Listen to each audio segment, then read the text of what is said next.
Hello everyone, welcome to my YouTube channel AH helpline. कैसे हैं आप लोग? ये वीडियो आप लोगों के लिए बहुत इंपॉर्टेंट है क्योंकि हाल फिलहाल में आप लोगों ने बहुत सारे आर्टिकल में ये सुना होगा कि यूजीसी यानी कि यूनिवर्सिटी ग्रांट कमीशन ने एक एंट्रेंस टेस्ट लागू कर दिया है किसी भी कॉलेज में एडमिशन लेने के लिए।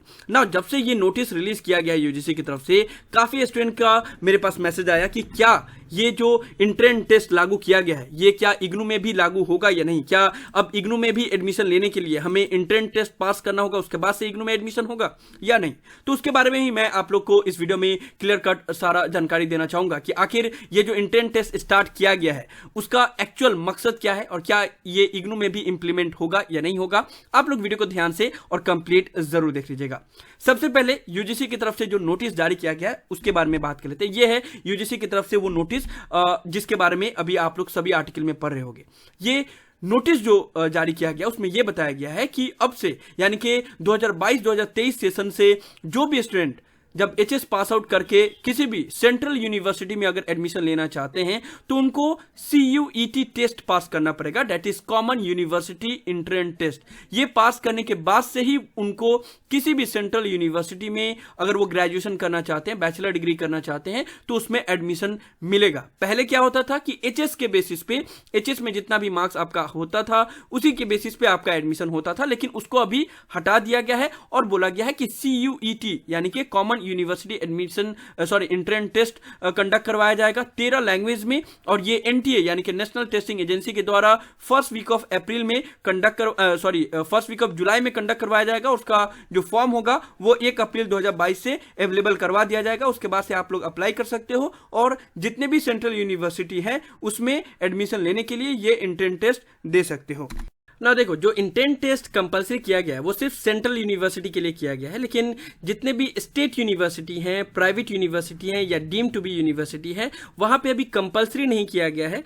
वहां पे बोला गया है कि अगर वो यूनिवर्सिटी चाहते हैं तो वो अडॉप्ट कर सकते हैं, लेकिन 2022-2023 सेशन यानी कि नेक्स्ट सेशन से कोई भी स्टूडेंट को किसी भी सेंट्रल यूनिवर्सिटी में अगर एडमिशन लेना है तो उनको पहले CUET का एंट्रेंस टेस्ट जो है वो पास करना पड़ेगा ना। सेंट्रल यूनिवर्सिटी तो बहुत सारे हैं, उसमें फेमस यूनिवर्सिटी में दिल्ली यूनिवर्सिटी है, अलीगढ़ मुस्लिम यूनिवर्सिटी है, इलाहाबाद यूनिवर्सिटी है, उसमें Indira Gandhi national open university भी है। तो ये सभी बाकी अदर यूनिवर्सिटी में तो आपको एडमिशन लेने के लिए एंट्रेंस टेस्ट देना पड़ेगा, लेकिन यहां पे बात आ रहा है कि Indira Gandhi national open university में यानी कि इग्नू में एडमिशन लेने के लिए आपको एंट्रेंस टेस्ट देना होगा या नहीं। तो यहां पे आप लोग कुछ बात समझो कि आखिर ये CUET जो स्टार्ट करने के लिए बोला गया है, नोटिफाइड किया गया है, वो क्यों किया गया है। इससे पहले आप लोग को याद होगा कि दिल्ली यूनिवर्सिटी में, खासकर Delhi university one of the best university है इन द वर्ल्ड, ठीक है, और वहां पे एडमिशन लेने के लिए जो कट ऑफ जाता था समटाइम 99%, 100% तक भी कट ऑफ जाता था। और ये स्टेट बोर्ड के अंडर में जितने भी स्टूडेंट हैं उनके लिए नेक्स्ट टू इम्पॉसिबल हो जाता था 100% मार्क्स लाना। ऑफ कोर्स CBSE में, ICSE में मार्क्स आ जाते हैं इतना, लेकिन स्टेट बोर्ड के जितने भी स्टूडेंट उनके इतने मार्क्स नहीं आते हैं। प्रॉब्लम इससे होता ये था कि जितने भी बड़े बड़े कॉलेज हैं दिल्ली यूनिवर्सिटी के अंडर में या जितने भी बड़े बड़े यूनिवर्सिटी हैं वहां पे सिर्फ CBSE ICSE के स्टूडेंट का एडमिशन हो जाता था या वो सभी स्टूडेंट का एडमिशन हो जाता था जिनका 100%, 99% मार्क्स आया है। अगर मान लो कोई भी स्टूडेंट का किसी भी कारणवश बोर्ड के दिन तबियत खराब हो गया, बोर्ड के एग्जाम के आसपास में कुछ भी ऐसा घटना घट गया जिसके वजह से वो एग्जाम उसका उतना अच्छा नहीं गया, उतना अच्छा परसेंटेज नहीं आया, तो फिर उनका एडमिशन अच्छे कॉलेज में नहीं हो पाता था।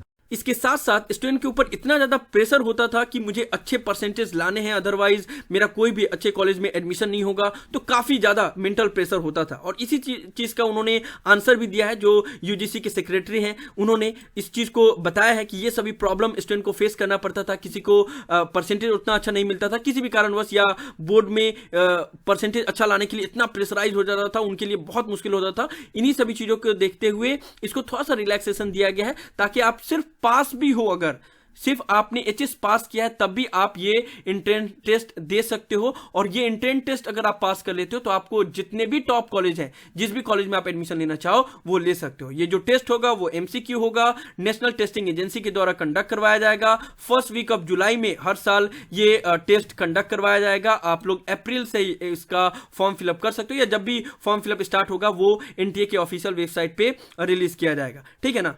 सो आप लोग को ये CUET का मेन मकसद समझ में आ गया कि बहुत ज़्यादा परसेंटेज हो जाते थे, कट ऑफ बहुत हाई जाता था, स्टूडेंट एडमिशन नहीं ले पाते थे, डिप्रेस हो जाते थे, उनका मतलब 99 98 परसेंटेज लाने के लिए बहुत ज़्यादा प्रेशराइज होता था। तो ये सारा चीज़ घूम फिर के कहाँ पे आ जा रहा है, परसेंटेज के ऊपर। लेकिन इग्नू में ये चीज़ लागू इसलिए नहीं होगा क्योंकि आप लोग को पता है कि इग्नू में अगर आप किसी भी बैचलर डिग्री में एडमिशन लेना चाहते हो तो वहाँ पे कोई परसेंटेज का बैरियर नहीं है या कोई इनटेक का इतना लिमिट नहीं दिया गया कि इतने स्टूडेंट ही एडमिशन ले सकते हैं। आपका चाहे जितना भी परसेंटेज आया हो, आप अगर सिर्फ HS पास हो तो आप इग्नू के किसी भी बैचलर डिग्री में एडमिशन ले सकते हो। चाहे आपको BA में एडमिशन लेना हो, BCom में एडमिशन लेना हो, कोई ऑनर्स प्रोग्राम में एडमिशन लेना हो या जिस भी बैचलर डिग्री में एडमिशन लेना हो, आप विदाउट कोई परसेंटेज का क्राइटेरिया फुलफिल किए हुए ही आप एडमिशन ले सकते हो। प्लस इसका इंटेक का भी कोई लिमिट नहीं है कि इतने स्टूडेंट ही एडमिशन ले सकते हैं, उसका कोई लिमिटेशन नहीं है, जितने स्टूडेंट चाहे उतना एडमिशन ले सकते हैं। इसीलिए इग्नू में ये CUET लागू नहीं होगा क्योंकि यहाँ पे उसका कोई मतलब ही नहीं है। यहाँ पे तो कोई भी स्टूडेंट एडमिशन ले सकते हैं। CUET उसी में लागू होगा जहाँ पे मेरिट तैयार होता है, जहाँ पे मेरिट के बेस पे स्टूडेंट का एडमिशन होता है। समझ में आप लोग को? तो ये है सारा CUET चीज कि ये इंट्रेंस टेस्ट क्यों लागू किया गया उसके बारे में मैंने बताया, और इग्नू में ये लागू नहीं होगा उसका वजह भी मैंने आप लोगों को बताया। तो इग्नू में चाहे कोई भी स्टूडेंट एडमिशन लेना चाहते हैं 22-23 सेशन से, तो जिस तरीके से नॉर्मली एडमिशन लेते थे उसी तरीके से एडमिशन ले पाएंगे। लेकिन बाकी अदर जितने भी सेंट्रल यूनिवर्सिटी हैं, चाहे दिल्ली यूनिवर्सिटी है, अलीगढ़ मुस्लिम यूनिवर्सिटी है, बनारस हिंदू यूनिवर्सिटी है, जितने भी सेंट्रल यूनिवर्सिटी है वहां पर अगर आपको एडमिशन लेना है तो आपको ये एंट्रेंस टेस्ट पास करना होगा। उसके बाद से ही आप किसी भी बैचलर डिग्री में एडमिशन ले सकते हैं। स्टेट यूनिवर्सिटी के ऊपर पूरा अभी लागू नहीं किया गया है और कंपल्सरी नहीं बोला गया, वो चाहे तो अडॉप्ट कर सकते हैं। तो मुझे उम्मीद है कि आप लोग को ये जो नोटिस रिलीज किया गया है UGC की तरफ से उसके बारे में सारा चीज क्लियर हो गया होगा। सो यही सब था इस वीडियो में। Thank you so much for watching this video. Have an awesome day. Thank you so much.